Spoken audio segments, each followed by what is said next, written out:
Welcome back to another Charles Spurgeon sermon. Today's sermon is entitled God's Providence, and it was delivered October 15th, 1908. Now, as I beheld the living creatures, behold one wheel upon the earth by the living creatures with his four faces. The appearance of the wheels in their work was like unto the color of a beryl, and they four had one likeness, and their appearance and their work was, as it were, a wheel in the middle of a wheel. When they went upon their four sides, and they turned not when they went. As for their rings, they were so high that they were dreadful, and their rings were full of eyes round about them four. And when the living creatures went, the wheels went by them. And when the living creatures were lifted up from the earth, the wheels were lifted up. In my preaching, I am constantly talking about providence, so I thought it would be well to devote a whole sermon to explaining what I believe are God's great wonder-working processes, which we call providence.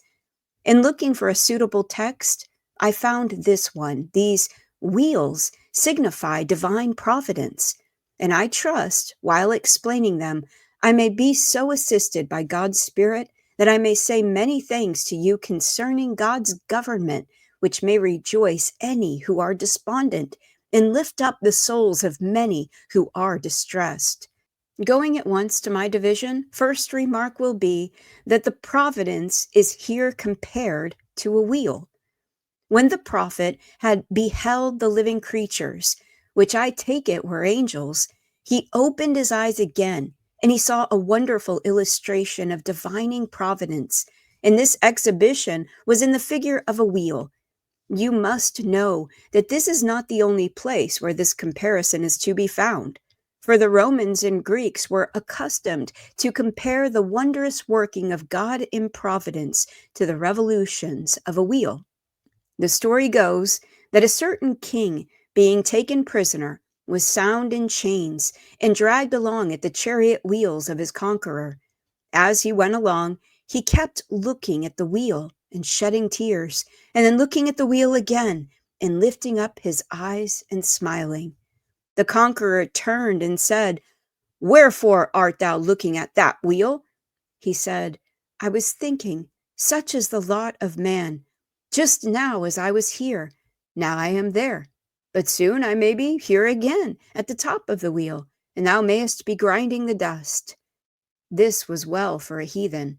The prophet had the very same idea. He was permitted by God to see that the wheel is a very beautiful figure of divine providence. Let me show you that it is so. I have just hinted at one reason why providence is like a wheel, because sometimes one part of the wheel is at the top, and then it is at the bottom. Sometimes this part is exalted, and anon it sinks down to the dust. Then it is lifted into the air, and then again, by a single revolution, it is brought down again to the earth. So it is with our life. Sometimes we are in humble poverty and hardly know what we shall do for bread. Anon the wheel revolves, and we are brought into the comfort of wealth. Our feet stand in a precious, spacious room. We are fed with corn and wine. We drink a cup overflowing its brim. Again, we are brought low through affliction and famine. A little while, and another page is turned, and we are exalted to the heavens and can sing and rejoice in the Lord our God.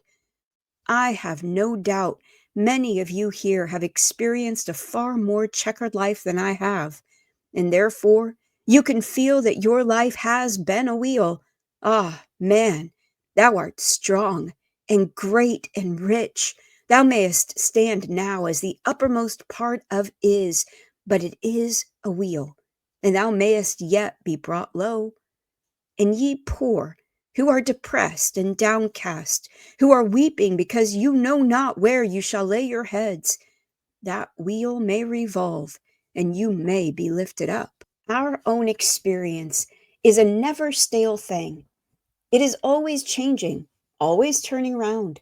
The fly that sits now on the edge of the wheel may be crushed by its next revolution. The world may cry, Hosanna, to its ministers today, and the next may say, Crucify him, crucify him. Such is the state of man. Providence is like a wheel. You know that in a wheel there is one portion that never turns round, and that is the axle. So in God's providence, there is an axle which never moves. Christian, here is a sweet thought for thee. Thy state is ever changing. Sometimes thou art exalted, and sometimes depressed. Yet there is an unmoving point in thy state. What is this axle? What is the pivot upon which all the machinery revolves? It is the axle of God's everlasting love towards his covenant people. The exterior of the wheel is changing, but the center stands forever fixed. Other things may move, but God's love never moves. It is the axle of the wheel. And this is another reason why providence should be compared to a wheel. Yet further, you observe, when the wheel moves very rapidly, you can discern nothing but the exterior circle. So if you look back to history and read the story of 1,000 years, you just set the wheel of providence revolving rapidly. You lose sight of all the little things that are within the circle. You see only one great thing, and that is that God is working out in the world his everlasting purposes. You sit down and take a book of history, say the history of England, and you will say of one event, now that seems to be out of place, of another, that seems to be out of time, of another, that seems to be adverse to the cause of liberty. But look through 1,000 years, and those things which seemed as if they would crush liberty in her germ, those things which seemed as if they would destroy this our commonwealth in our very rising, have been those things which have caused the sturdy oak of liberty to take deeper root, take the whole together, instead of taking the events one by one. Look at 1,000 years, and you will see nothing but one round ring of symmetry, teaching you that God is wise and God is just. So let it be so with you in your lives. Here you are fretting about troubles today. Think also of the past. Put all your troubles together, and they are no troubles at all. You will see that one counteracts the other. If you take your life, not today alone, but look back on 40 years of it, you will be obliged, instead of lamenting and mourning, to bless God for his mercies towards you. Let the wheel go round, and you will see nothing but a ring of everlasting wisdom revolving. I trust I have made the first part of my subject intelligible, that the providence of God is here compared to a wheel. My second thought is that the providence of God is in some mysterious way connected with angels. Look at verse 15. Now as I beheld the living creatures. Then turn to the 19th verse. And when the living creatures went, the wheels went by them. And when the living creatures were lifted up from the earth, the wheels were lifted up. These living creatures I believe to be angels. And the text teaches us that there is a connection between providence and angelic agency. I do not know how to explain it. I cannot tell how it is, but I believe angels have a great deal to do with the affairs of this world. An angel cut off the hosts of Sennacherib, and it is still my firm belief that angels are sent forth somehow or other to accomplish the everlasting purpose of God. The great wheel of providence is still turned by an angel. When there is some trouble which seems to stop that wheel, some mighty cherub puts his shoulder to it and hurls it around and makes the chariot of God's providence still go on. Angels have much more to do with us than we imagine. I do not know, but that spirits sometimes come down and whisper thoughts into our ears. I have strange thoughts sometimes that seem to come from a land of dreams and fiery visions that make my soul hot within me. Sometimes I have thoughts which I know come from God's Spirit, some which are glorious, and some that are not so good, but still holy thoughts, and I often attribute them to angels. I have sometimes a thought which cheers me in distress, and was not an angel sent to strengthen Christ in the Garden of Gethsemane? How do you think the angel strengthened him? Why, by putting thoughts into Christ's mind. He could not do it any other way. He could not strengthen him by a plaster or by any physical means, but by injecting holy thoughts. So it is with us. There was a temptation which might have led you astray, but God said, Gabriel, fly. There is one of my people in peril. Go and put such a thought into his soul that when the danger comes, he will say, Get thee behind me, Satan. I will have nothing to do with sin. We have, each of us, a guardian angel to attend us. The meaning of the passage, in heaven, their angels do always behold the face of my Father which is in heaven, surely is that every Christian has a guardian angel who flies about him and holds the shield of God over his brow, keeps his foot lest he should dash it against a stone, guards him, controls him, manages him, injects thoughts into his mind, restrains his evil desire, and is the minister and servant of the Holy Ghost to keep him from sin and lead him to righteousness. Whether I am right or wrong, I leave you to judge. But perhaps I have more angelology in me than most people have. I know my imagination has sometimes been so powerful that when I have been alone at night, I could almost fancy that I saw an angel fly by me when I have been out preaching the word. However, I take it that the text teaches us that angels have very much to do with God's providence, for it says, And when the living creatures went, the wheels went by them. And when the living creatures were lifted up from the earth, the wheels were lifted up. Let us bless God that he has made angels ministering spirits to minister unto them that are heirs of salvation. My third remark shall be that providence is universal, that you may see by the text, Behold, one wheel upon the earth by the living creatures with his 4 faces. The wheel had 4 faces. I think that means one face to the north, another to the south, another to the east, and another to the west. There is a face to every quarter, teaching us that providence is universal, looking to every quarter of the globe. Have you ever been in a house where there was an old picture hanging? I have sometimes stood in a picture gallery, and there has been a painting of some old warrior, and he has looked straight at me.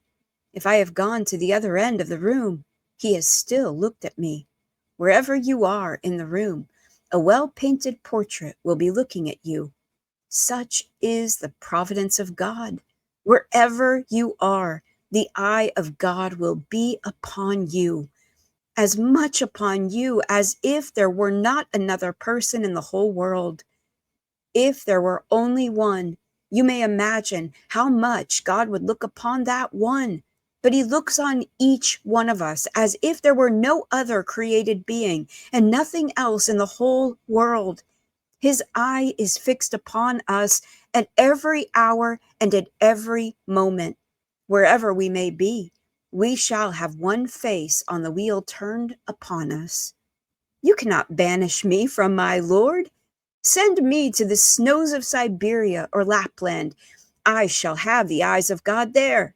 Send me to Australia and let me toil at the gold diggings. There will he visit me.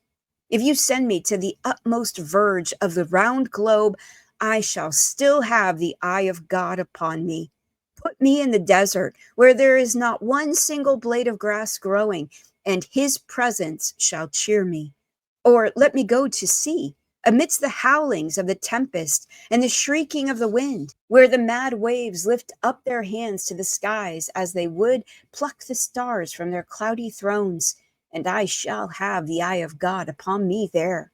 Let me sink, and let my gurgling voice be heard among the waves. Let my body lie down in the caverns of the sea, and the eye of God shall be on every stone. And in the day of the resurrection shall my every atom be traced in its wanderings. Yes, the eye of God is everywhere. Providence is universal. There may be some persons here who have friends far away. Let me comfort them. The eye of God is looking on them.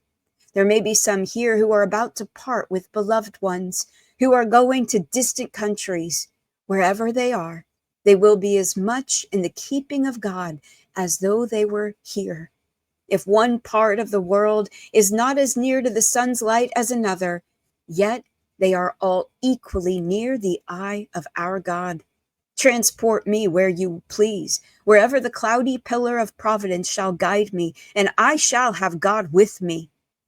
That thought comforted the great traveler Mungo Park when he was in the desert of Sahara.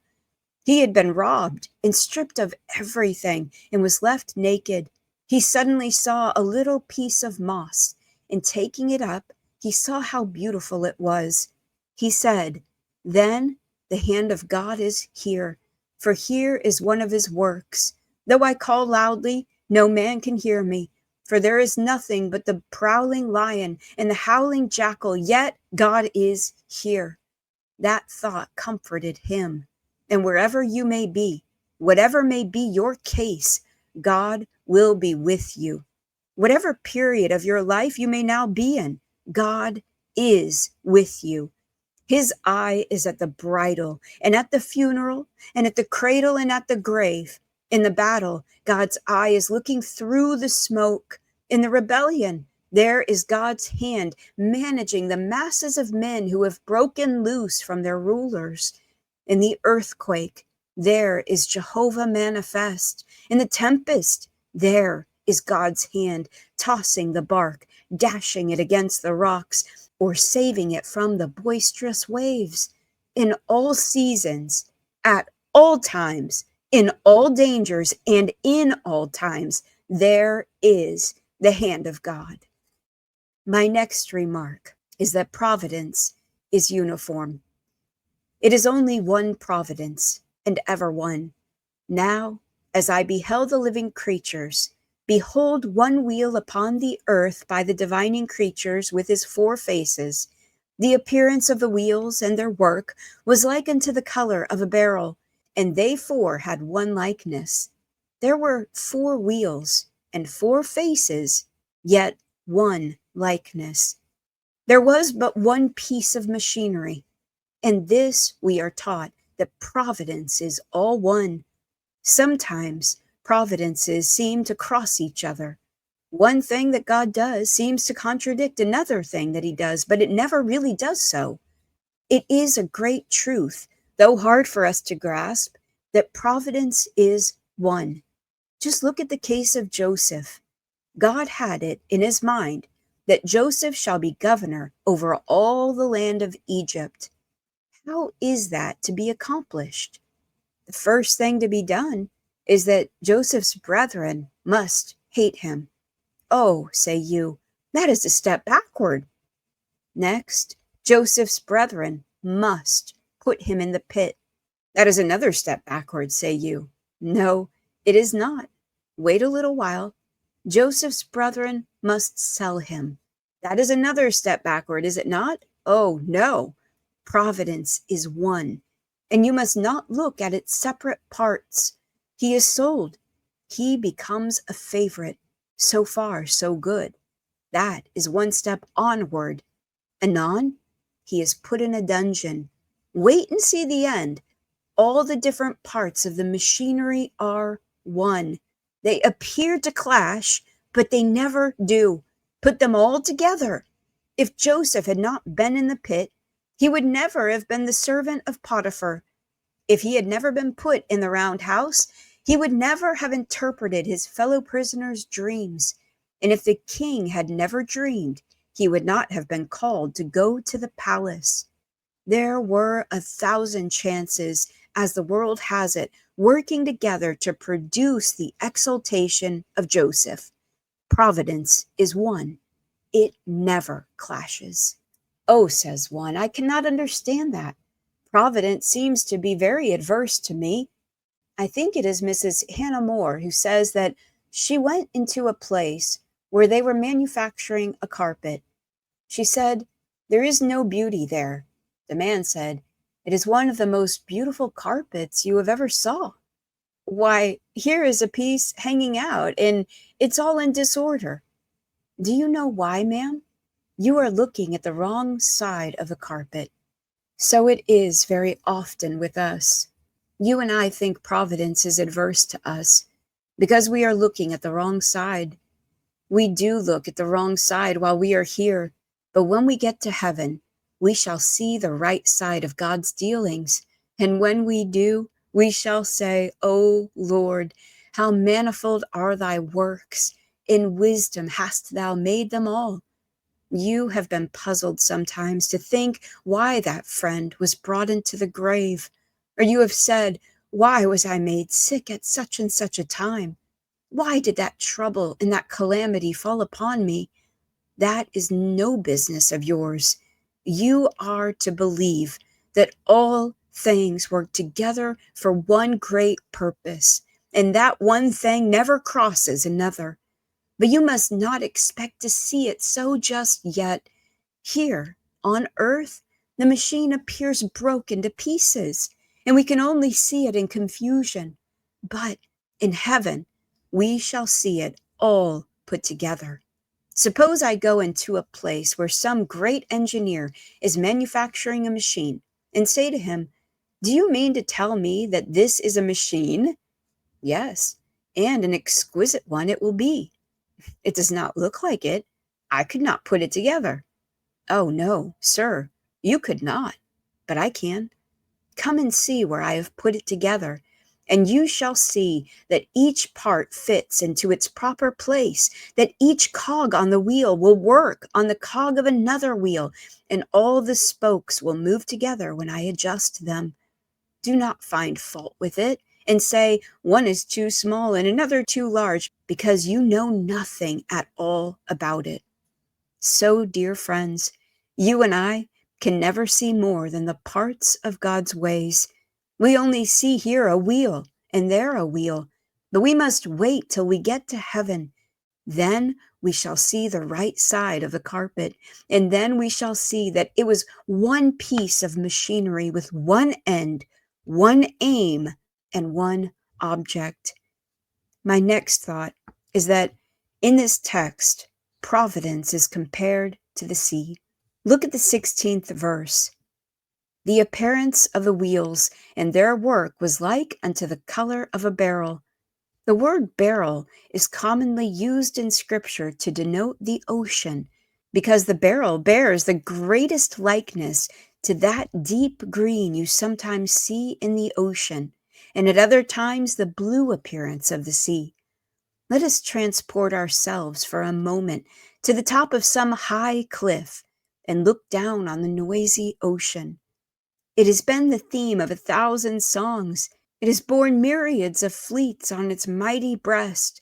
Yet there it is, still rolling on.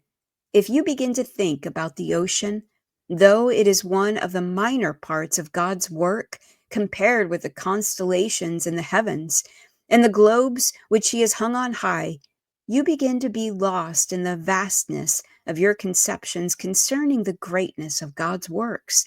And so it is with providence. It is like the ocean for another reason. The sea is never still. Both day and night, it is always moving. In the day when the sun shines upon it, its waves march up in marshaled order, as if about to capture the whole land and drown all the solid earth. Then again, they march back, as if each one was reluctant to yield up its prey. It is always moving. The moon shines upon it, and the stars light it up. Still, it moves. Or darkness falls, so that nothing can be seen. Still, it moves.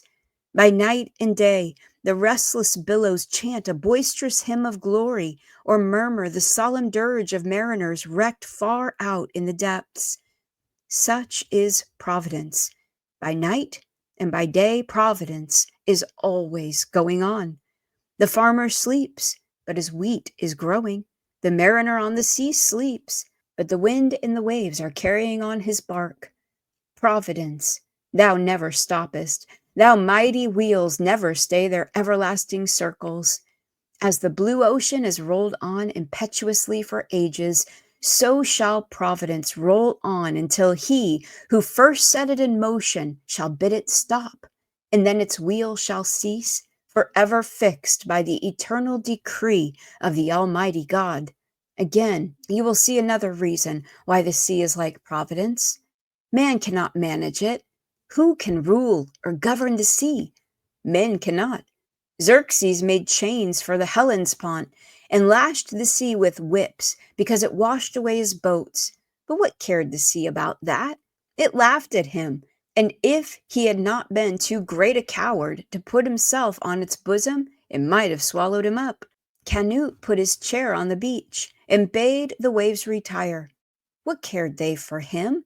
They came and would have washed him and his chair away if he had not moved backward. The sea is not to be governed by man.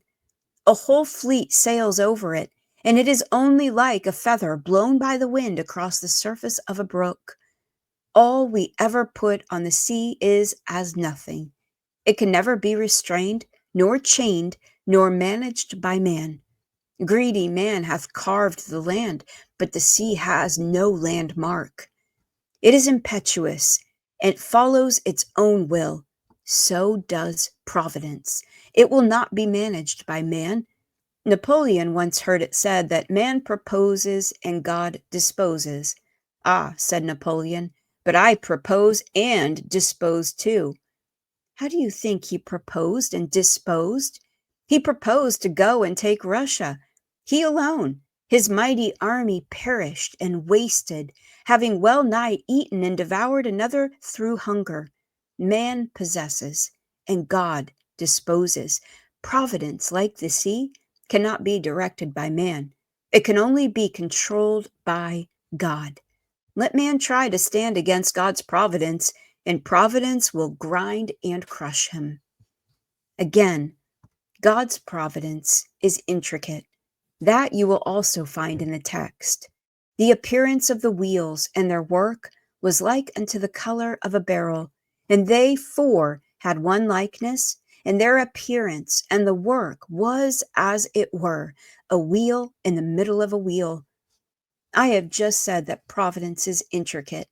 When Joseph brought his two sons up to Jacob's deathbed side, and Jacob was about to bless them, he guided his hands wittingly, and he put his right hand on the head of the younger son, and his left on the head of the elder one. Joseph said, Not so, my father, for this is the firstborn. And Jacob said, I know it, my son, I know it. And he would not give the blessing in any other way, but with his hands crossed. And God usually blesses his children by crossing his hands. We say, Do not deal so with me. But God says, It must be even so, my child. There is a blessing on thy head. Do not say, Uncross thy hands, for that is the way to bless thee most of all. I wish to put the greatest blessing upon thee, and therefore I have crossed my hands. Providence is wonderfully intricate. You want always to see through providence, do you not? You never will, I can assure you. You have not eyes good enough. You want to see what good that affliction was to you. You must believe it. You want to see how it can bring good to the soul. You may be enabled to do so in a little times, but you cannot see it now. You must believe it. Honor God by trusting him. God has many Gordian knots which wicked men may cut, and which righteous men may try to unravel, but which God alone can untie. We see the wicked prosper, they flourish, and great is their power, while the righteous are cast down. We say, Why is this? There are wheels within wheels. Do not fret yourselves because evildoers are more prosperous than the godly. There may be a nation that seems to have right on its side. That nation may be crushed, and another nation, which is tyrannical, may get the victory. Do not ask, why is this? You shall know the reason when you get up yonder. Do not attempt to do what Gabriel never dares to do, to ask the reason why, for God will never give it. Next, Providence is always correct. I shall not detain you long over this point.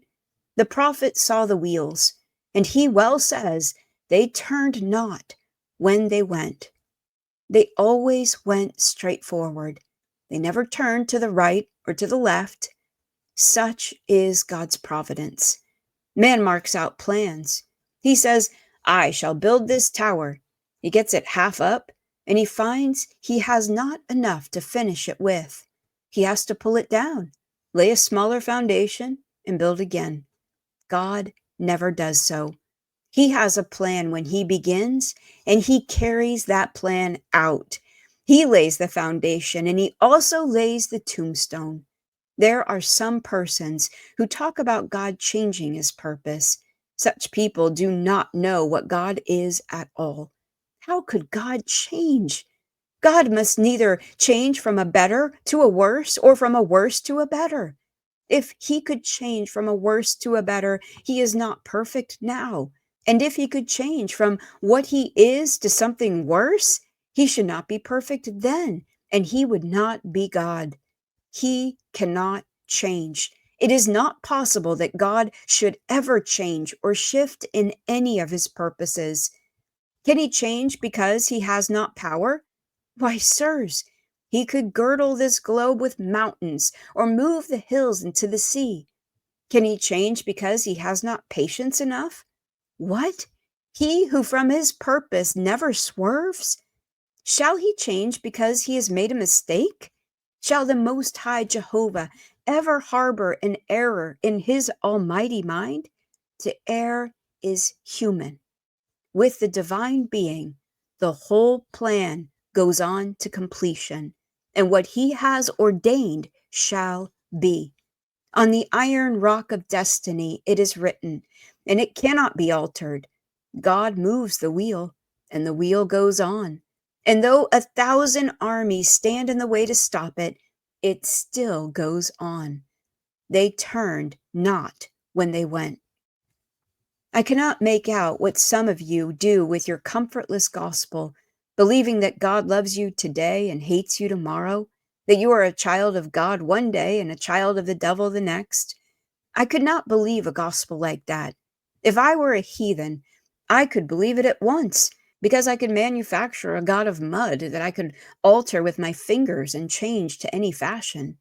But if I once believe in the God who was and is to come, I know that he cannot change, and I feel a constancy of faith and a firmness of hope which the cares and trials of this mortal life cannot destroy.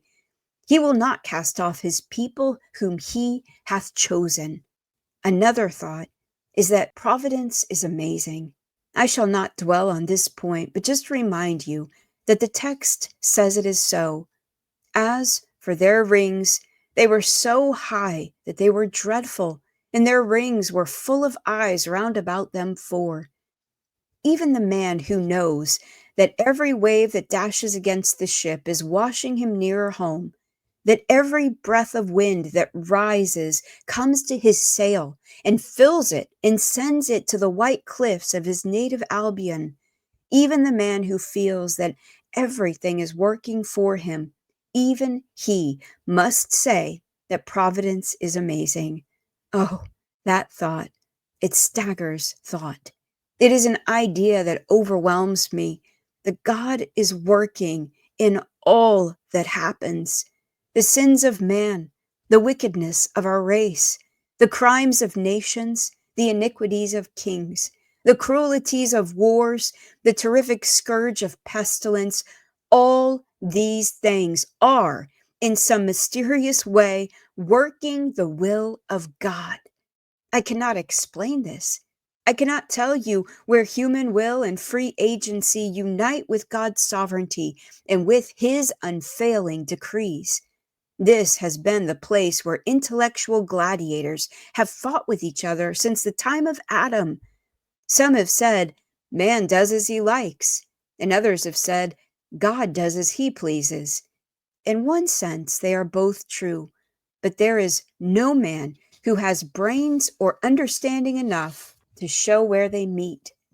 We cannot tell how it is that I do just as I please as to which street I shall go home by, and yet I cannot go home except through a certain road. John Newton used to say that there were two streets by which he could go to St. Mary Woolnoth, but Providence directed him as to which he should use. Last Sabbath day, I came down a certain street. I do not know why, and there was a young man who wished to speak to me.